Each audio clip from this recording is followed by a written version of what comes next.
Karena itu Rasul Anas bin Malik pernah bercerita, bertahun-tahun saya membantu di rumah tangga Rasul. Selama tahun-tahun yang panjang saya membantu di rumah tangga beliau itu, kata Anas bin Malik, belum pernah kok saya mendengar kata-kata kasar, keras, membentak-bentak. Belum pernah saya melihat ada piring terbang, sandal melayang, ada penggorengan nitir di atas.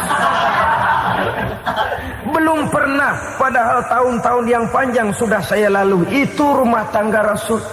Istrinya lebih dari satu, tapi tenang, ayem, adem.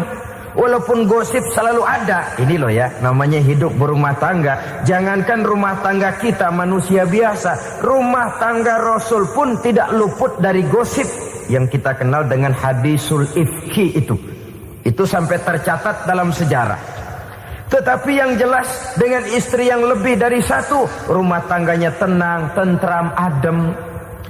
Kita di rumah tangga istri satu, seminggu 7 hari, berantemnya 6 hari. Cuma 1 hari gencatan senjata. Saudara hadirin yang saya muliakan, kalau tujuan rumah tangga adalah mardotillah, apa ciri dari suami istri yang menegakkan rumah tangga untuk mencapai ridho Allah itu? Pertama, sepasang suami istri yang membina rumah tangga semata-mata untuk mencapai keridhaan Allah, cirinya yang pertama, bersyukur apabila beroleh nikmat. Ini ciri yang pertama. Bersyukur kepada Allah, kepada sesama berterima kasih. Suami berterima kasih kepada istri, bertahun-tahun didampingi hidupnya, dicucinya pakaiannya, dimasaknya makanannya. Tidak istri mengeluh walau hidup lebih banyak kurangnya daripada cukupnya. Suami pandai berterima kasih kepada istrinya. Sementara istri pun bisa berterima kasih kepada suaminya. Bertahun-tahun suami peras keringat, banting tulang mencari nafkah, menjadi palang dada terdepan apabila ada masalah-masalah yang besar. Kedua-duanya lalu punya timbangan. Nah inilah ya, saya pesan kepada suami, kepada para suami, kepada para istri, supaya di rumah ada timbangan. Perlunya apa? Kalau pada satu saat istri kita salah, suami cepat-cepat ambil timbangan, lalu ditimbang mana yang lebih berat, salahnya atau dosanya, benarnya atau kesalahannya. Ini istri saya jasanya begini, begini, begini, lalu jasanya begini, begini, salahnya ini, mana yang lebih besar, jasanya atau salahnya? Dengan adanya timbangan, maka keputusan akan objektif. Tapi kalau timbangannya emosi, salah sedikit saja sudah main bentak, main usir, akhirnya keputusan akan mendatangkan kerugian.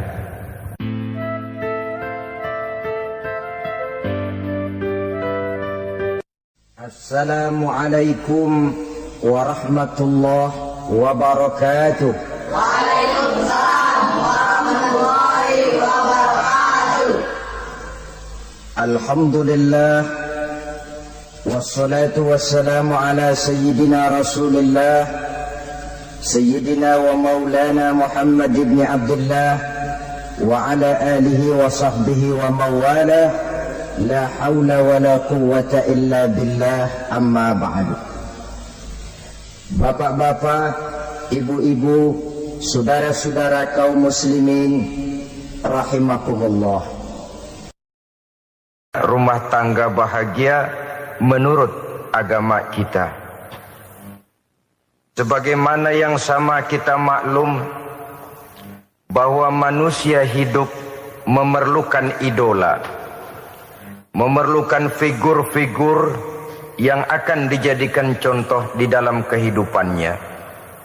Sifat ini dinamakan hubbut taklid atau kecenderungan untuk meniru, dan nampak lebih menonjol pada kehidupan anak-anak remaja atau para pemuda. Siapa yang menjadi idolanya, siapa yang menjadi sentral figur dalam kehidupannya, itulah yang akan dijadikannya sebagai contoh. Kalau idolanya adalah Mick Jagger misalnya, maka tentu yang akan dicontohnya adalah Mick Jagger. Mulai gaya rambutnya, gaya pakaiannya, sampai kepada gaya jalan dan hidupnya. Soal pantas atau tidak pantas urusan nomor 16. Yang penting nyontoh dulu. Inilah kecenderungan daripada manusia. Bagi kita umat Islam, contoh ideal, figur sentral yang sepatutnya jadi idola tidak lain adalah junjungan kita Nabi besar Muhammad sallallahu alaihi wasallam. Beliau menjadi contoh dan panutan oleh karena kepribadiannya yang kompleks. Sejak dari seorang pemimpin negara yang adil sampai kepada seorang jenderal yang gagah berani di medan perang, sampai kepada seorang diplomat yang ulung, pedagang yang jujur, suami yang bertanggung jawab, ayah yang penuh kasih sayang dengan anak-anaknya, dan di dalam keseluruhannya beliau merupakan uswatun hasanah. Termasuk dalam membina rumah tangga bahagia, contoh kita tidak lain adalah rumah tangga beliau. Bagaimana sih rumah tangga Nabi kita itu? Beliau berkata dalam 2 kalimat yang singkat, tapi punya pengertian yang sangat luas dan dalam tentang rumah tangganya. Beliau mengatakan, baiti jannati, rumah tanggaku adalah sorga bagiku. Satu cerminan yang merupakan refleksi dari keadaan yang membawa kebahagiaan. Padahal sepanjang sejarah yang kita baca, rumah beliau kecil saja. Sarapan pagi pun cuma seteguk air zam-zam, sepotong roti, kadang-kadang sebutir kurma. Tidurnya di atas kain kasar yang separuh jadi selimut, separuh jadi alas tidur. Tetapi di tengah kondisi yang semacam itu, beliau sanggup berkata, baiti jannati, rumah tanggaku adalah sorga bagiku. Kenapa kita yang hidup di zaman sekarang, di mana fasilitas sesungguhnya serba lebih menunjang untuk berkata semacam itu, malah kita berkata sebaliknya, baiti nari, rumahku adalah laksana neraka bagiku. Padahal kalau dilihat, rumahnya pun kadang-kadang bertingkat, kendaraan serba berkilat, uang banyak berlipat-lipat, istri pun tak kurang cantik memikat, kadang-kadang jumlahnya 4. Tapi tiap hari kiamat tidak ada ketenangan dan ketentraman di rumah tangga. Saudara hadirin kaum muslimin rahimakumullah, mengapa Rasul sampai mengatakan baiti jannati, rumahku adalah laksana surga bagiku? Inilah pokok pembicaraan kita pada pertemuan kali ini. Sebagaimana yang kita maklum bahwa nikah dalam pandangan Islam bukan hanya sekedar untuk memenuhi kebutuhan biologis manusiawi, tidak hanya sekedar untuk memperkembangbiakkan keturunan, dan juga tidak pula untuk memperturutkan hawa nafsu. Lebih daripada sekedar itu, nikah dalam pandangan Islam merupakan ibadah. Oleh karena ibadah, maka seluruh tujuan ibadah, apakah dia bernama solat, apakah dia bernama puasa, zakat, sodako, haji dan lain sebagainya, seluruh daripada tujuan ibadah, target utamanya adalah mardhatillah atau keridhaan daripada Allah Subhanahu wa taala.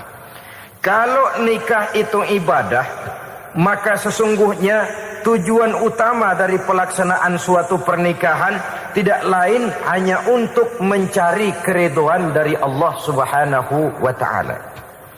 Bukankah kalau kita tanya tiap orang yang melakukan nikah, kenapa sih kamu nikah dengan dia? Jawabannya bisa macam-macam. Yang umum, karena saya cinta dia. Ada yang berkata, karena saya ingin mendapat ketenangan hidup. Ada yang bilang, karena saya ingin hidup teratur. Ada yang mengakui, karena saya ingin dapat keturunan dan lain sebagainya. Tetapi sesungguhnya menurut ajaran agama, Kalau nikah merupakan ibadah, jawaban intinya ialah saya melakukan nikah untuk mencari keridhaan dari Allah Subhanahu wa ta'ala. Ini konsekuensinya kalau nikah merupakan bagian daripada ibadah. Rumah tangga yang didirikan atas dasar mencari keridhaan Allah, maka akan diwarnai oleh nilai-nilai luhur daripada ajaran agama. Tanpa harta orang memang sulit untuk bahagia, tapi harta bukan jaminan orang lalu akan bahagia. Harta pada suatu saat akan berakhir, kecantikan akan berkurang, pangkat dan jabatan akan sampai kepada batasnya. Tetapi agama, keyakinan, nilai-nilai iman, itulah pegangan kita yang kekal dan abadi. Sebab itu dalam surah Ar-Rum ayat ke-21 Allah Subhanahu wa ta'ala menjelaskan, wa min ayatihi an khalaqalakum min anfusikum azwajan litaskunu ilaiha wa ja'ala bainakum mawaddatan wa rahmah.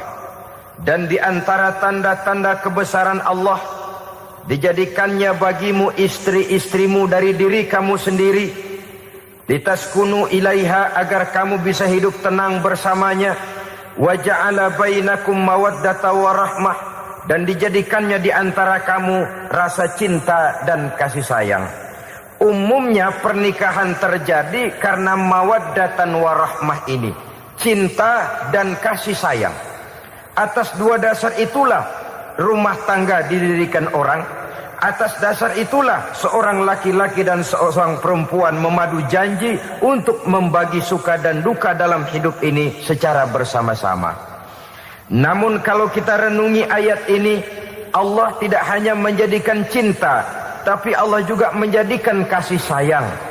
Apa bedanya cinta dan kasih sayang? Apa bedanya mawaddatan warahmah ini? Saudara, mawaddah yang artinya cinta, itu sasarannya biasanya adalah jasmani, kecenderungan biologis. Itu akan berakhir. Orang yang mendirikan rumah tangga cuma karena kecenderungan biologis, cuma karena rasa cinta semata-mata, cinta biasanya terkait kepada keindahan. Betul apa benar? Biasanya orang mudah jatuh cinta kepada sesuatu yang punya nilai keindahan. Makanya anak muda jarang yang jatuh cinta sama nenek-nenek. Cinta selalu memandang segi keindahannya. Ini yang namanya mawaddah. Allah tidak mengingkari itu, silakan. Bahwa manusia secara naluri senang kepada serba keindahan, wajar-wajar saja. Tetapi tidak cuma mawaddah, Allah juga menciptakan rahmah, kasih sayang. Mawaddah mungkin ada akhirnya, tapi rahmah tidak akan pernah ada akhirnya. Kalau mawaddah adalah berkecenderungan kepada biologis, jasmaniah, maka rahmah kecenderungan kepada nilai-nilai rohani, kepribadian, kejiwaan, dan lain sebagainya. Dikala pernikahan di bawah umur 40 tahun, mungkin masih banyak mawaddahnya, rasa cintanya. Tapi 40 bahkan 50 tahun ke atas, rasanya orang berumah tangga kalau sudah 50 tahun ke atas itu lebih banyak kasih sayangnya ketimbang cinta-cintaannya. Kalau satu rumah tangga hanya didirikan atas dasar mawaddah saja, atas dasar cinta saja, padahal cinta itu terpaut kepada hal-hal keindahan, keindahan satu saat akan menurun. Ya tentu sebagaimana yang kita maklum bersama-sama, belum punya anak memang cantik. Sudah punya anak, kecantikan mulai menurun. Punya anak 2, kulit mulai mengkerut. Punya anak 3, onderdil mulai dol. Punya anak 4, apalagi tidak pandai merawat diri, persis dompet tanggung bulan. Kalau rumah tangga didasarkan kepada rupa yang cantik saja, cinta akan bisa berpindah, paling tidak akan berkurang nilainya. Sebab itu Allah tidak hanya menyediakan mawaddah, warahmah, dijadikannya di hatimu itu tidak cuma sekedar cinta, tapi juga kasih sayang. Nah, Kasih sayang inilah apabila berakar dan berurat dari nilai-nilai keagamaan yang akan menopang jalinan rumah tangga bahagia. Mengukuhkan usaha untuk mencapai mardotillah atau keridhaan daripada Allah Subhanahu wa ta'ala. Dengan demikian berumah tangga bukan tujuan. Ini kalau kita lihat dari segi agama. Berumah tangga cuma alat untuk mencapai mardotillah, keridhaan daripada Allah. Seorang suami yang pergi pagi pulang sore peras keringat banting tulang mencari nafkah untuk menghidupi keluarganya, kalau niatnya untuk mardotillah maka pergi usahanya adalah ibadah. Sementara si suami pergi berusaha, istri di rumah mendoakan suaminya, itu juga merupakan bagian daripada ibadah. Marilah kita biasakan membina satu rumah tangga untuk mencapai keridhaan daripada Allah Subhanahu wa ta'ala. Ini motif dasarnya. Karena itu Rasul Anas bin Malik pernah bercerita, bertahun-tahun saya membantu di rumah tangga Rasul. Selama tahun-tahun yang panjang saya membantu di rumah tangga beliau itu, kata Anas bin Malik, belum pernah kok saya mendengar kata-kata kasar, keras, membentak-bentak. Belum pernah saya melihat ada piring terbang, sandal melayang, ada penggorengan nitir di atas. Belum pernah, padahal tahun-tahun yang panjang sudah saya lalui. Itu rumah tangga Rasul. Istrinya lebih dari satu, tapi tenang, ayem, adem. Walaupun gosip selalu ada. Ini loh ya, namanya hidup berumah tangga. Jangankan rumah tangga kita manusia biasa, rumah tangga Rasul pun tidak luput dari gosip yang kita kenal dengan hadisul ifki itu. Itu sampai tercatat dalam sejarah. Tetapi yang jelas dengan istri yang lebih dari satu, rumah tangganya tenang, tentram, adem. Kita di rumah tangga istri satu, seminggu 7 hari, berantemnya 6 hari. Cuma 1 hari gencatan senjata. Saudara hadirin yang saya muliakan, kalau tujuan rumah tangga adalah mardotillah, apa ciri dari suami istri yang menegakkan rumah tangga untuk mencapai ridho Allah itu? Pertama, sepasang suami istri yang membina rumah tangga semata-mata untuk mencapai keridhaan Allah, cirinya yang pertama, bersyukur apabila beroleh nikmat. Ini ciri yang pertama. Bersyukur kepada Allah, kepada sesama berterima kasih.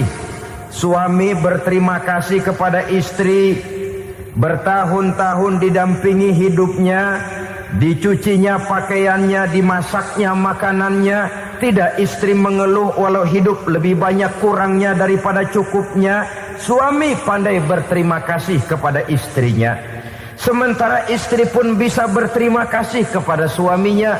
Bertahun-tahun suami peras keringat, banting tulang mencari nafkah, menjadi palang dada terdepan apabila ada masalah-masalah yang besar. Kedua-duanya lalu punya timbangan. Nah inilah ya, saya pesan kepada suami, kepada para suami, kepada para istri, supaya di rumah ada timbangan. Perlunya apa? Kalau pada satu saat istri kita salah, suami cepat-cepat ambil timbangan, lalu ditimbang mana yang lebih berat, salahnya atau dosanya, benarnya atau kesalahannya.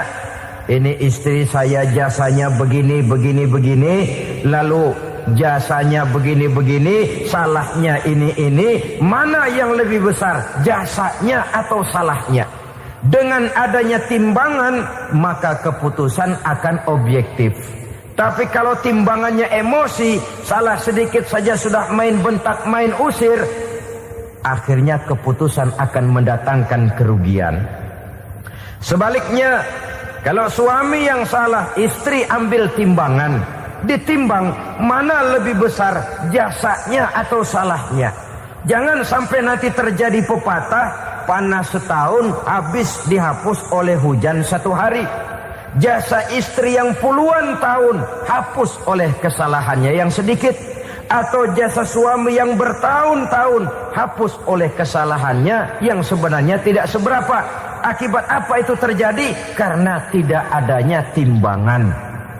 Dari rasa bersyukur dan dari rasa berterima kasih ini, saudara-saudara, akan timbullah sifat saling menghargai. Suami menghargai istri, istri pun menghargai suami. Istiqomah, dikasih uang 5.000 senyum, dikasih uang 500 senyum. Itu namanya istri yang pandai bersyukur. Kalau tidak 5.000 nyengir, 500 manyun. Tahu manyun? Kayak bemok nyari setoran, monyong saja. Ada sikap istiqomah di dalam membina kehidupan berumah tangga ini. Lalu mengerti posisi suami, ini termasuk tanda berterima kasih. Suami saya itu kerjanya apa, golongannya apa, gajinya sebulan berapa. Atas dasar itu lalu istri menjadi istri yang tahu diri. Walaupun suami harus menyenangkan istri, istri pun hendaknya nimbang, tahu batas kemampuan suami. Kemauan mungkin tidak terbatas, tapi kemampuan sangat terbatas. Kalau suami pegawai kecil, ya mintalah yang kecil-kecil. Kalau suami pegawai rendah, mintalah yang sesuai dengan kemampuannya. Jangan suami gajinya cuma 50.000 sebulan, istri menuntut minta dibeliin gelang yang kayak pelek becak. Tentu sudah overacting namanya. Saudara hadirin yang saya muliakan, kunci awalnya bersyukur kepada Allah. Kalau sudah bisa berterima kasih kepada manusia, hati ini akan mudah bersyukur kepada Allah. Rumah tangga yang pandai bersyukur, berapapun kecilnya nikmat, bukan kecilnya yang dia lihat, tapi karunia Allah yang dinilai. Sehingga dari rasa berterima kasih kepada manusia akan timbullah rasa syukur kehadirat Allah Subhanahu wa ta'ala. Itu yang sering diistilahkan orang, kalau dia punya mobil, dia berkata alhamdulillah kita punya mobil, tetangga kita cuman punya motor. Kalau dia punya motor, syukur kita punya motor, tetangga kita cuman punya sepeda, kemana-mana kekejek melulu. Kalau dia punya sepeda, alhamdulillah punya sepeda, tetangga kita sebelah nggak punya apa-apa, kemana jalan kaki saja. Kalau dia jalan kaki, alhamdulillah kita masih bisa jalan. Tetangga kita sebelah lumpuh bertahun-tahun nggak kemana-mana. Kalau dia lumpuh, alhamdulillah kita masih hidup. Tetangga kita kemarin mati nggak balik lagi.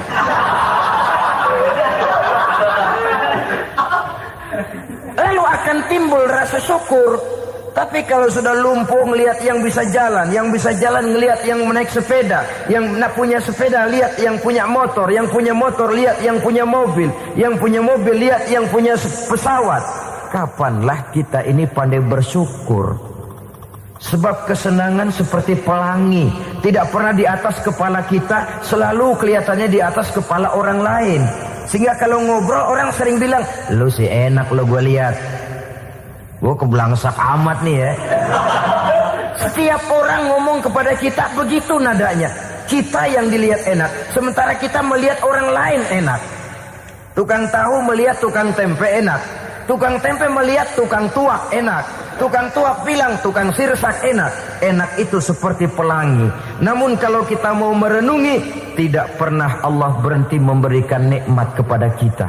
Sejak kita bangun tidur sampai kita tidur kembali, bahkan tidur itu sendiri, seluruhnya tidak pernah putus dari nikmat Allah. Bahagia ada di gubuk reot, bahagia ada di rumah mewah, bahagia ada di hati kopral, bahagia ada di hati jenderal, di gunung dan di kota, di hutan belantara dan di desa, di keheningan malam atau di keramaian siang. Kalau kita mau mencari, bahagia selalu ada. Tapi hati yang tidak pandai bersyukur, bagaimanapun banyak kebahagiaan yang meliputi hidupnya, dia tidak akan pernah pandai mensyukurinya. Maka berterima kasihlah kepada istri, berterima kasihlah kepada suami, bersyukurlah kehadirat Allah Subhanahu wa taala. Saya sering mengatakan, sebaliknya seorang suami bagaimanapun kondisi istrinya, kalau itu memang jodohnya, beranilah berkata, istriku adalah Romeoku.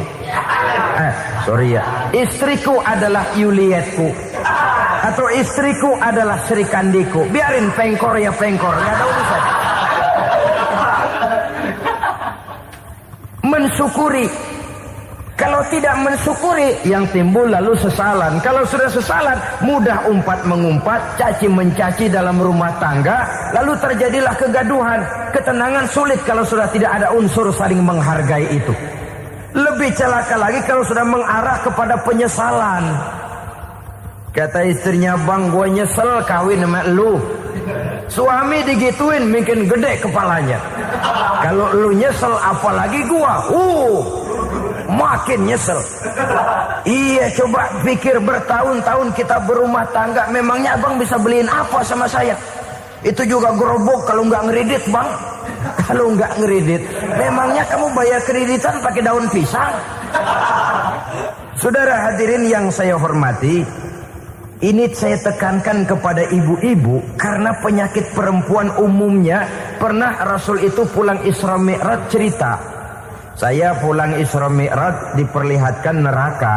Neraka ya Rasul? Lalu bagaimana? Saya lihat kok isinya kebanyakan perempuan. Perempuan.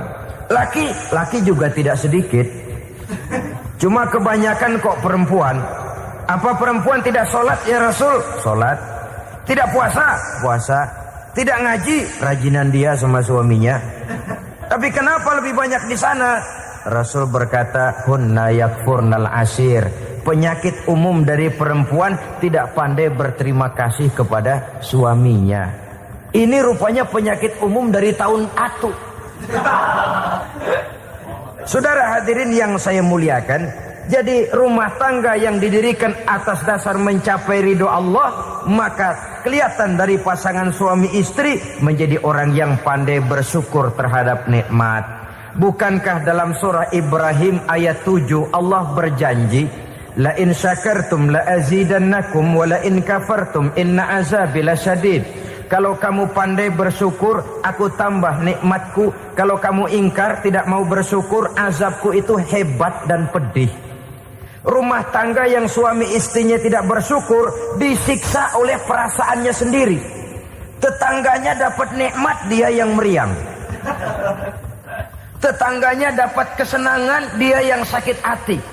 Dia tidak melihat nikmat yang diberikan kepadanya. Nikmat yang orang lain punya aja yang diincar. Nikmat orang lain aja dihitung-hitung. Tangga kita, si Ano baru habis beli yang sebelah belilir habis beli kukusan. Cuma sekedar kukusan saja. Orang lain beli apa-apa jadi bahan diskusi di rumahnya. Orang lain saja yang diusut. Timbul dendam kesumatnya, timbul hasutnya. Dia tidak bersyukur dengan nikmat yang ada dalam rumah tangganya. Isi rumah tangga semacam itu disiksa oleh perasaan hasutnya sendiri. Jauh dari kebahagiaan, kering hatinya, miskin jiwanya, merana batinnya. Kalau sudah ke sana, jauhlah rumah tangga dari pantulan sinar kebahagiaan.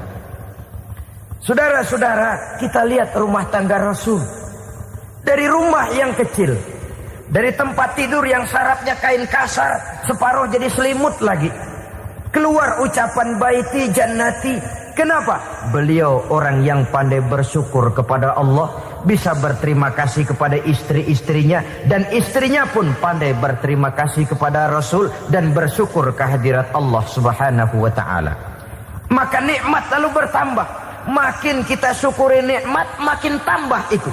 La azidannakum, janji Allah, pasti aku tambah nikmatku kepadamu jikalau kamu pandai mensyukurinya. Tapi kalau kamu ingkar, tidak pandai bersyukur, awas, nikmat bisa berubah menjadi azab kalau kita tidak pandai-pandai mensyukurinya.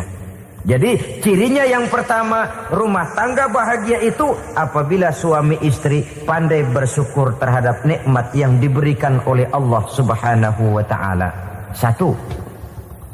Cirinya yang kedua, rumah tangga yang berdasarkan untuk mardotillah, mencapai keridhaan Allah, sabar apabila mendapat cobaan. Namanya orang berumah tangga itu persis berlayar di lautan. Suami istri adalah dua orang yang memegang kemudi. Kalau berlayar ombak tenang, angin bertiup sepoi-sepoi basah, lalu bila malam datang bulan bersinar, bintang gemintang gemerlapan, berlayar memang nikmat. Tapi satu saat angin puting beliung bertiup, gelombang menggunung, halilintar menyambar, kemudian petir berkilat. Kalau pada saat itu suami mau ngalor, istri mau ngidul, alamat perahu patah di tengah jalan, kandas di lautan sebelum sampai ke pantai yang akan ditujunya. Oleh karenanya perlu kekompakan.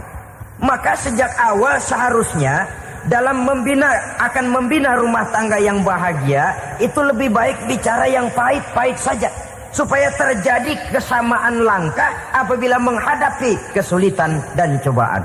Sabar apabila mendapat cobaan. Rumah tangga seperti kapal di lautan tadi tidak akan sunyi dari hantaman gelombang, tidak akan sepi dari tiupan angin topan, dari kilatan petir, dari sambaran halilintar. Baik suami, baik istri harus sabar menghadapi kesulitan. Kadang kesulitan dari segi ekonomi, kadang kesulitan dari segi mengarahkan dan mendidik anak-anak, kadang kesulitan karena banyak orang yang hasut dengan kita, kadang kesulitan berbagai macamlah yang menyebabkan kesulitan. Rumah tangga yang bertujuan mencapai ridho Allah, sabar menghadapi segala macam kesulitan. Saudara-saudara kaum muslimin rahimakumullah, kesulitan adalah bagian daripada perjalanan hidup.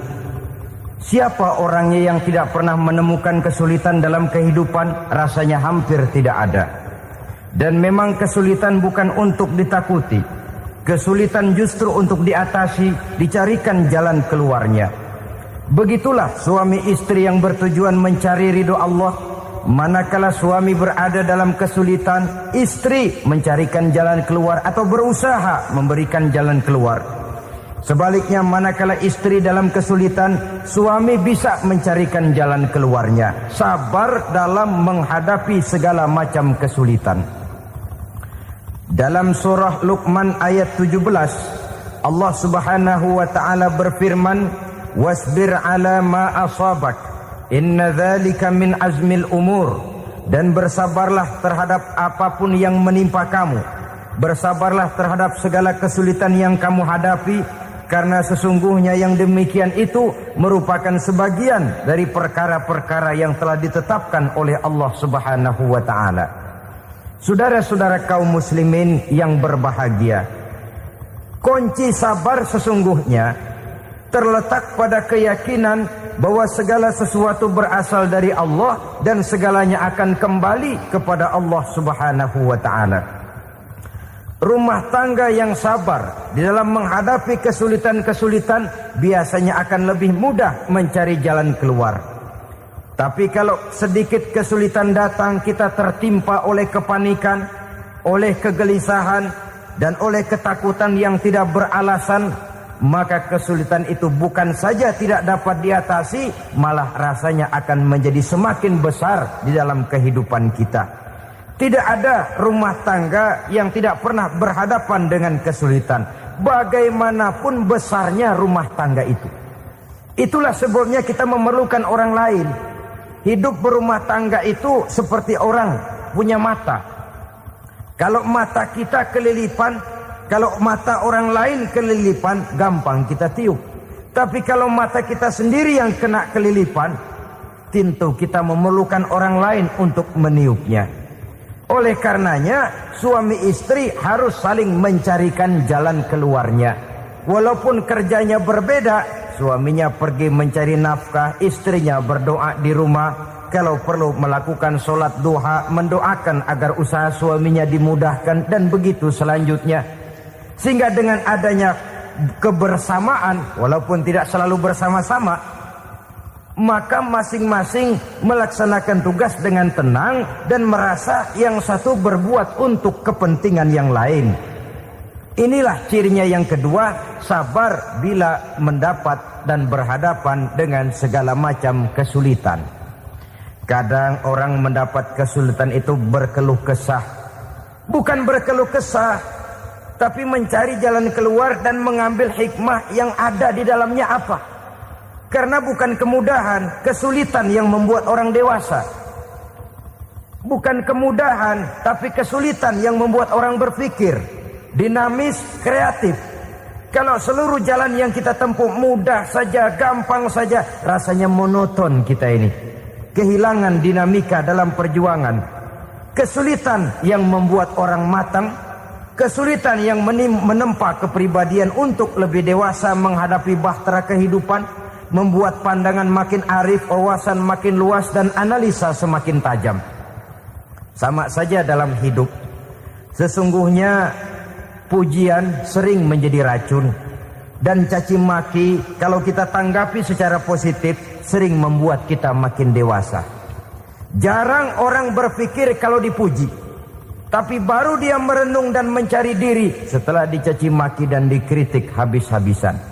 Walaupun watak umum manusia senang dipuji, marah kalau dicaci maki. Biasanya kalau ketemu cewek cakep kita bilang, "Kamu cakep deh." Dia paling bilang, "Ah, abang bisa aja."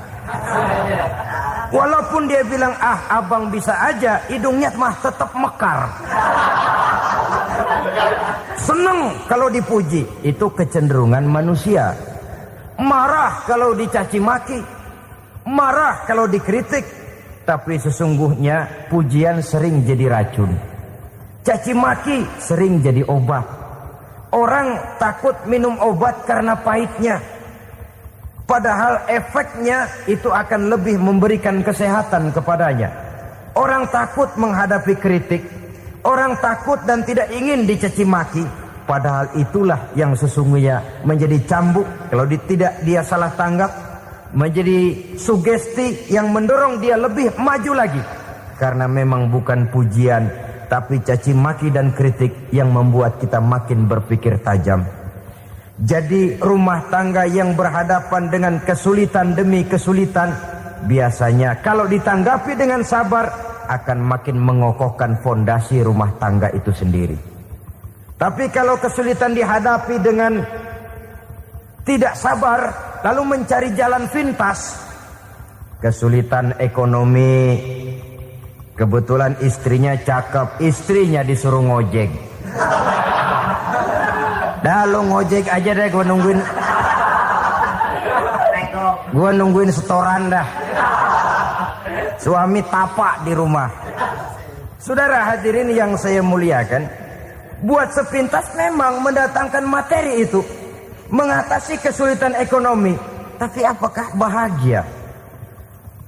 Walaupun rumah bisa jadi besar, perabotan bisa serba lebih lengkap dan ada, tapi apakah semuanya mendatangkan bahagia? Sementara suami kehilangan rasa cemburunya, dan dalam agama itu disebut dayus.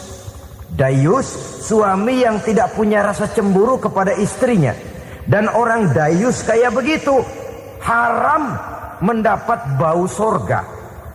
Bau sorga saja tidak dapat, apalagi masuk ke dalamnya. Ya tapi juga jangan lantas mentang-mentang harus cemburu sama istri, overacting. Suaminya nawar sayuran, laki pulang ngomel, "Lu pacaran ya sama tukang sayur?" Itu juga over, saudara-saudara. Kesulitan ekonomi diatasi dengan sabar. Sabar dalam arti berusaha dengan tidak mengambil jalan pintas, berusaha tetap berada di jalan yang diridhoi oleh Allah.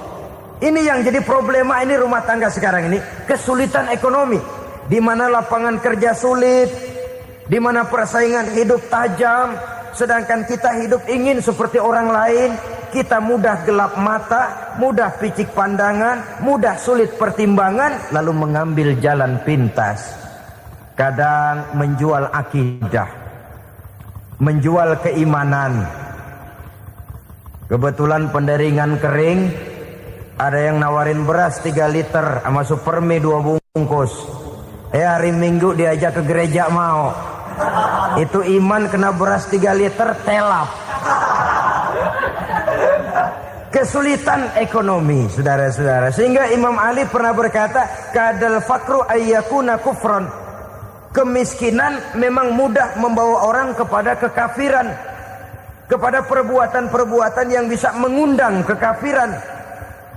Oleh karena itu, dalam tamsil lain beliau berkata, kalau ada ular dan ada kemiskinan, kemiskinan yang saya getok lebih dulu, kemiskinan yang saya bunuh lebih dahulu. Karena kemiskinan mudah membawa orang kepada kekufuran.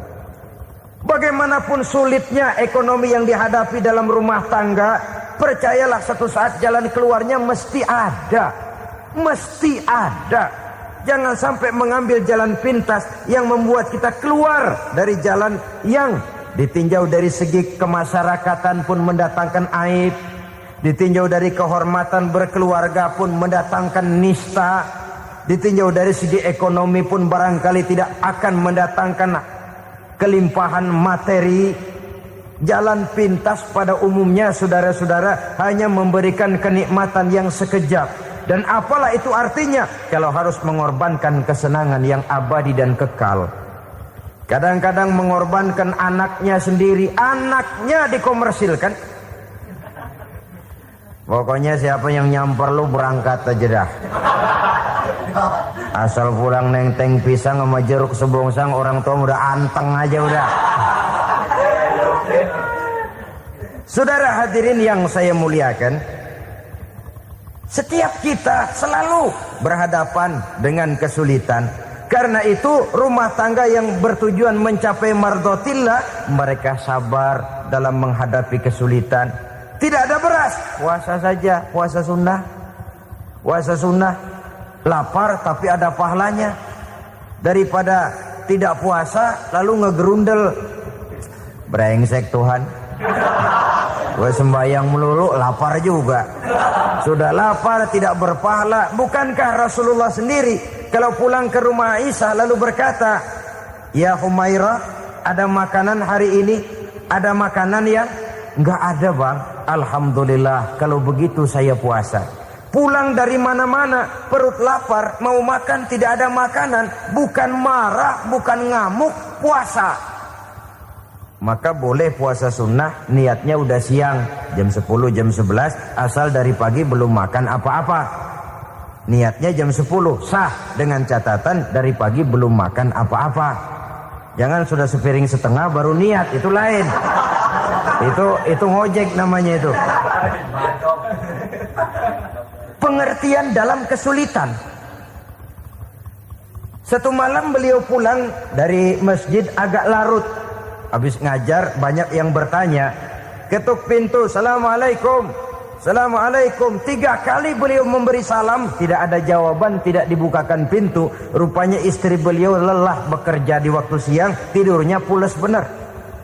Marahkah Rasul? Tidak, beliau gelar sorban, tidur di depan pintu.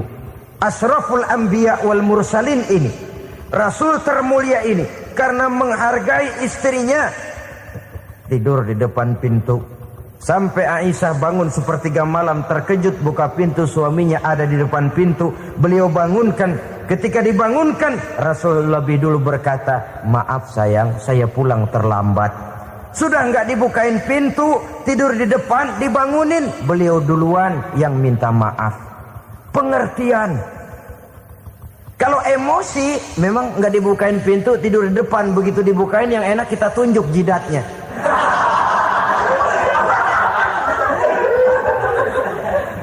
Saudara hadirin yang saya muliakan, kesulitan di dalam kehidupan merupakan bagian daripada kehidupan.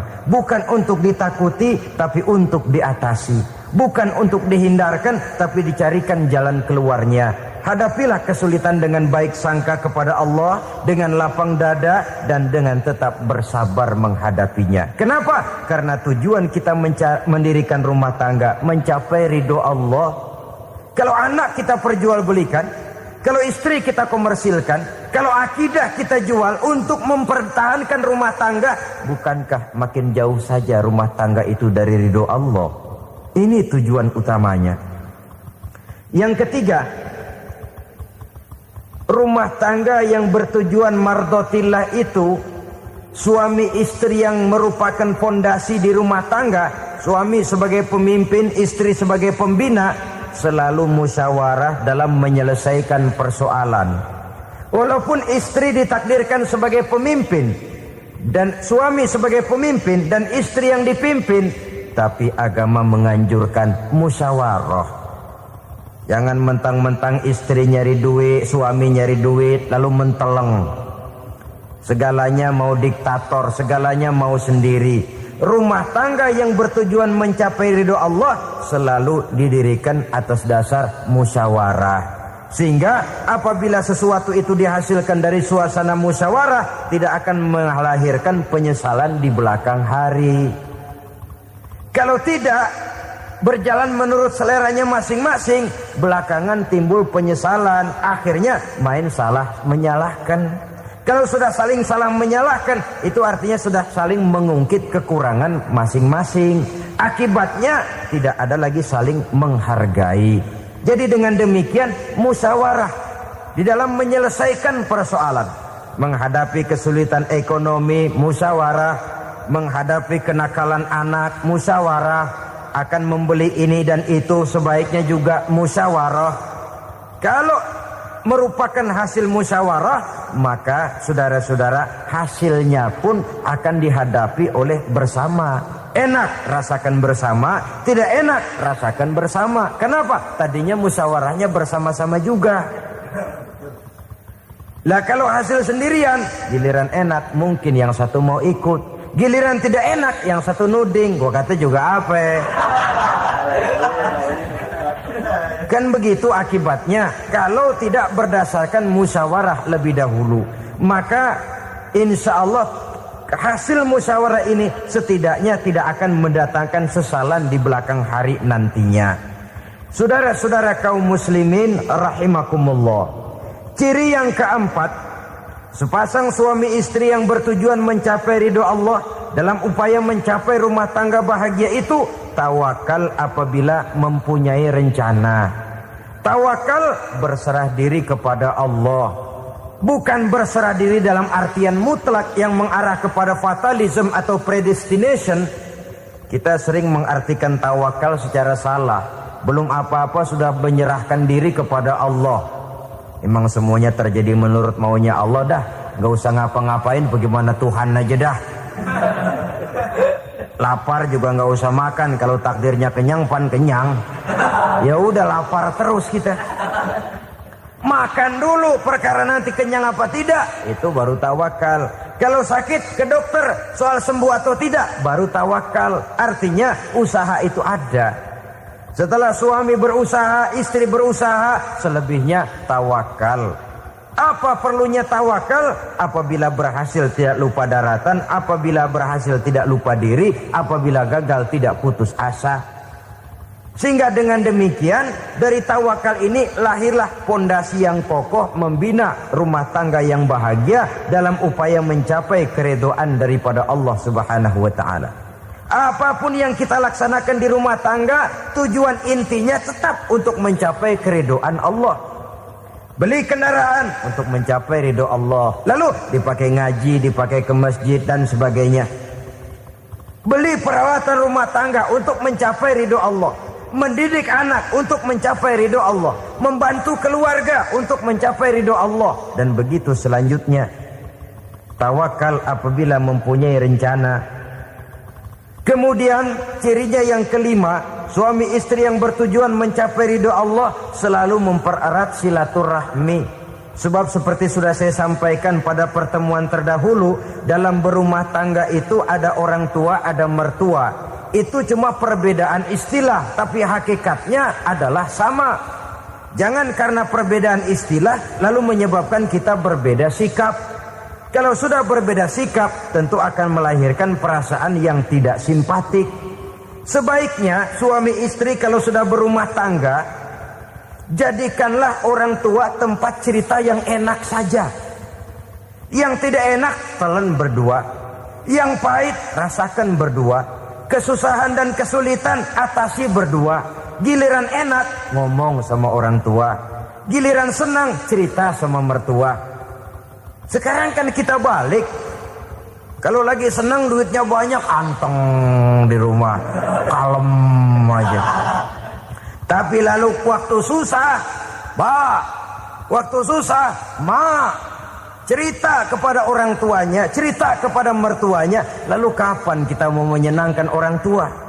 Sudahlah mereka susah mendidik kita di waktu kecil, membesarkan kita, melakukan segala macam pengorbanan. Demi setelah kita berumah tangga, kesulitan rumah tangga kita tumpahkan juga kepada mereka. Pererat silaturahmi dan usahakan agar seluruh keluarga hanya menjadi tempat kita cerita yang enak-enak saja. Istilah sehari-harinya, kalau di rumah kita makan sama sayur bayam, keluar rumah diem, malah seluitan. Tetangga tanya, lu makan kayaknya enak banget apa sih? Daging ayam.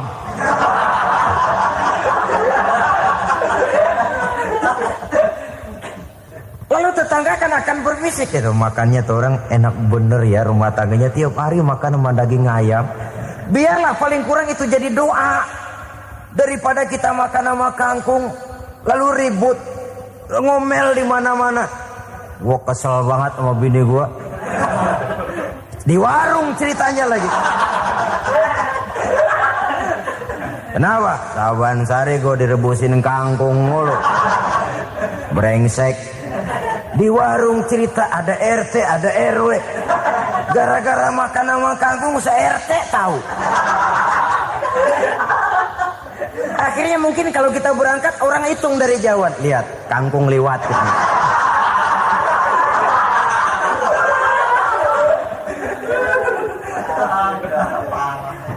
Bisa menjaga yang disebut security informasi, rahasia rumah tangga. Bahkan pernah saya berikan contoh karena ingin menghargai.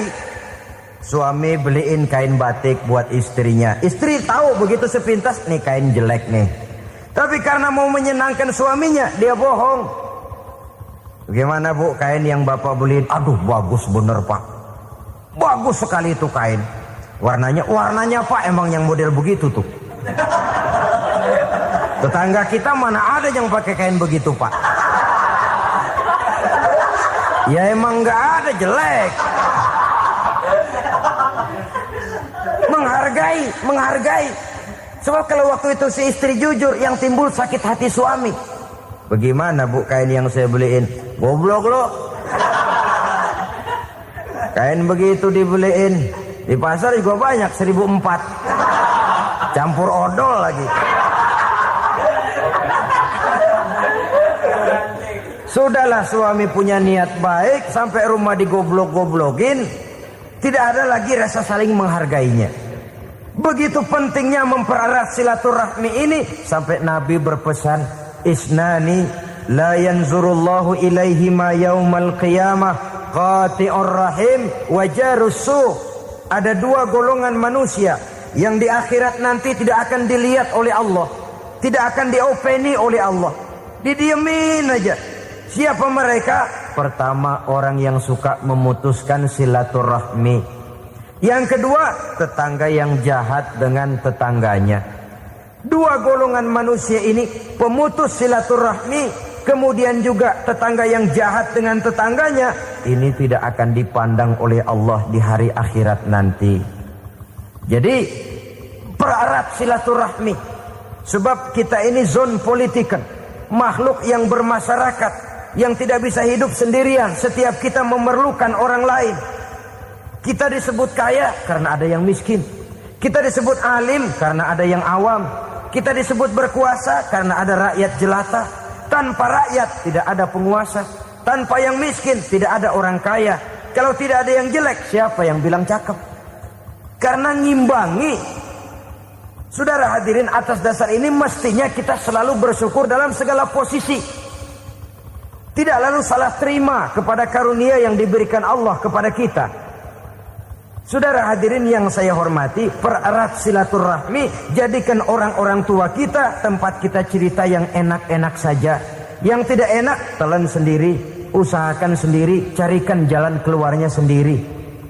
Setidaknya, ya diam sajalah. Kalau belum bisa membalas budi baik orang tua, setidaknya jangan menyakiti hati orang tua kita. Sudah lelah dan payah dia mengasuh kita, membesarkan kita, merawat kita. Demi setelah kita berumah tangga, seluruh kesulitan kita bawa lagi kepadanya. Karena itu buat para istri juga ini perhatian. Kalau dimarahi suami jangan cepat-cepat pulang ke rumah orang tuanya. Nggak boleh diomelin dikit, main buntal aja. Gua pulang dah. Pulang. Sampai sana cerita habis-habisan, dikucek kejelekan suaminya.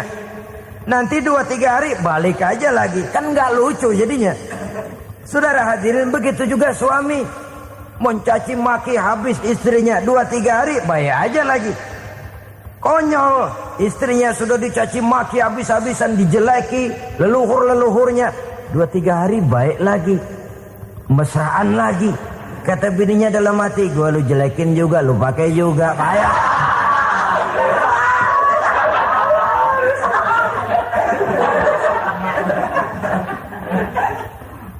Saudara hadirin yang saya muliakan, itulah sebabnya pada awal tadi saya katakan perlunya kita mempunyai timbangan baik sebagai suami maupun sebagai istri. Nah, dari mempererat silaturahmi ini akan terjalin rasa kekeluargaan. Maka tradisi arisan keluarga itu bagus sesungguhnya untuk mempererat silaturahmi. Cuma celakanya bukan silaturahmi yang jadi tujuan, arisannya itu yang jadi tujuan. Akibatnya apa? Kalau belum narik mah semangat banget datang dah. Begitu udah narik aja udahan. Itu celakanya. Akhirnya silaturahminya jadi nomor 2, arisan semata-mata yang menjadi tujuan. Sesungguhnya itu bagus untuk mempererat silaturahmi. Karena kalau kita dengan kita sesama saudara sudah tidak saling mau mengenal, bagaimana dengan anak-anak kita? Bagaimana dengan cucu-cucu kita? 2-3 generasi yang akan datang tentu akan lebih saling tidak mengenal lagi. Baiklah ya, yang keenam, suami istri yang bertujuan untuk mencapai keridhaan Allah itu selalu berusaha tolong menolong di dalam kebajikan. Sebab Allah pesankan itu di dalam Al-Maidah ayat 6, wa ta'awanu 'alal birri wat taqwa wa la ta'awanu 'alal itsmi wal 'udwan. Bertolong-tolonganlah kamu di dalam kebaikan, di dalam bertakwa kepada Allah. Jangan bertolong-tolongan di dalam maksiat, di dalam dosa, dan di dalam usaha yang menimbulkan permusuhan. Kalau suami marah kepada seseorang, istri jangan ngipasin. Oh bang, yang begitu mah dibayain tuman. Udah habisin aja dah. Anak-anaknya marahin sekalian. Ngipasin. Istri kesel sama tetangganya, suami ngipasin. Emang tuh tetangga kita, hahu. Habis orang dikipasin. Ta'awanu 'alal birri wat taqwa, bertolong-tolonganlah di dalam kebaikan. Istri malas ngaji, suami mendorong, memberikan sugesti. Suami malas berusaha, istri memberikan sugesti. Saling tolong menolong di dalam kebaikan dan takwa, dan jangan tolong menolong dalam dosa dan permusuhan. Kata suami, Bu, daripada kita melarat terus hidup, kita piara tuyul yuk. Kata istrinya, nah ini sudah menyimpang bang. Bersabarlah, bagaimanapun insya Allah kita tidak akan mati kelaparan. Piara tuyul itu nanti jadi pindah akidah, merusak iman, berteman dengan setan. Apalah artinya kekayaan dan kesenangan sebentar kalau harus mengorbankan kekayaan dan kesenangan yang abadi. Ini sudah alal ismi wal udwan, sesuatu yang mengandung dosa. Saudara hadirin yang saya hormati, kemudian yang keenam, berbaik sangka. Baik suami maupun istri sama-sama saling berbaik sangka. Suami melepas istri, istri melepas suami dengan hati yang ikhlas. Suami meninggalkan istri di rumah dengan jiwa yang bersih dan rasa yang aman. Ada rasa baik sangka, dan ini modal dasar. Kalau sudah dilandasi oleh buruk sangka, tentu yang lahir nanti adalah perasaan-perasaan yang tidak baik. Akibatnya sangat tidak menguntungkan. Inilah beberapa ciri dari rumah tangga yang didirikan atas dasar mardhatillah, mencapai keridhaan dari Allah. Nanti akan menyusul tujuan berikutnya, di antaranya mendapat keturunan, di antaranya lagi mendatangkan gairah untuk lebih berusaha mencari rezeki karena sudah merasa punya tanggung jawab berupa anak dan istri, mempererat silaturahmi. Itu cuma tujuan-tujuan sekundernya saja. Tujuan primernya kita melakukan suatu nikah untuk mencapai keridhaan dari Allah Subhanahu wa taala. Silakan punya istri cantik, kaya, tapi tujuan utamanya kita membina rumah tangga untuk mencapai ridho dari Allah. Karena itu dasarnya mawaddatan warahmah. Jangan cuma cinta, tapi juga kasih sayang. Cinta, kecenderungan kepada jasmani akan berakhir, tapi kasih sayang, kecenderungan kepada rohani, makin tua malah makin erat, makin tua malah makin mesra. Sehingga kadang kita menampak kakek-kakek dan nenek-nenek lagunya kayak pengantin baru. Apa cinta-cintaan? Tidak. Bagaimana kakek-kakek sama nenek-nenek harus bilang I love you? Yang masih ada itu waktu itu mawaddah, kasih dan sayang. Itu yang akan kekal, itu yang akan abadi. Tanpa materi orang sulit untuk bahagia, tapi materi semata bukan jaminan orang untuk bahagia. Nah, ciri yang terakhir dari rumah tangga yang bertujuan mencapai ridho Allah, sinar agama kelihatan di dalamnya. Baik suami maupun istri sama-sama orang yang taat melaksanakan ajaran agama. Saudara, mudah-mudahan walaupun singkat dapat menjadi sumbangan moral dalam kita mewujudkan rumah tangga yang bahagia menurut contoh yang diberikan oleh Rasulullah sallallahu alaihi wasallam. Terima kasih atas perhatian saudara. Mohon maaf atas segala kekurangan. Usikum wa nafsi bitaqwallah. Wassalamualaikum warahmatullahi.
Parah nih loh.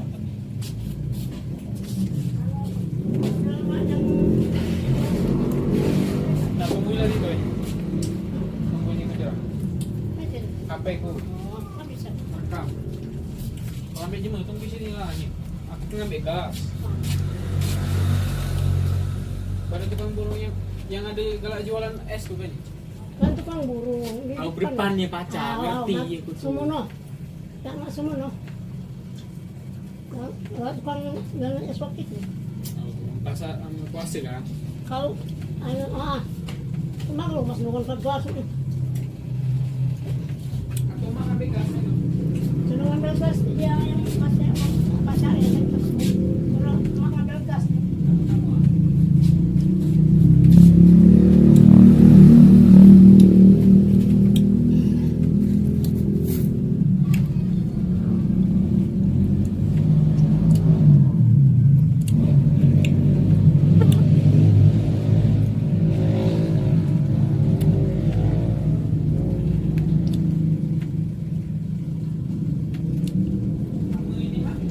Hah?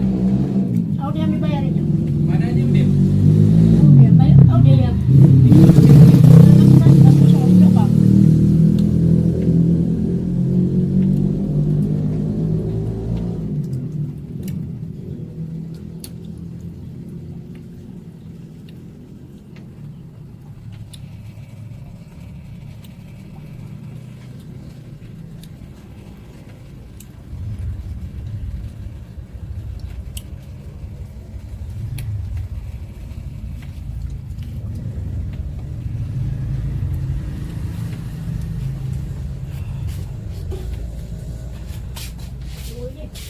Apa? Yang mana? Lihat ini. Mana apa? Itu yang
Yang mana?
Oh, kok itu kan dulu.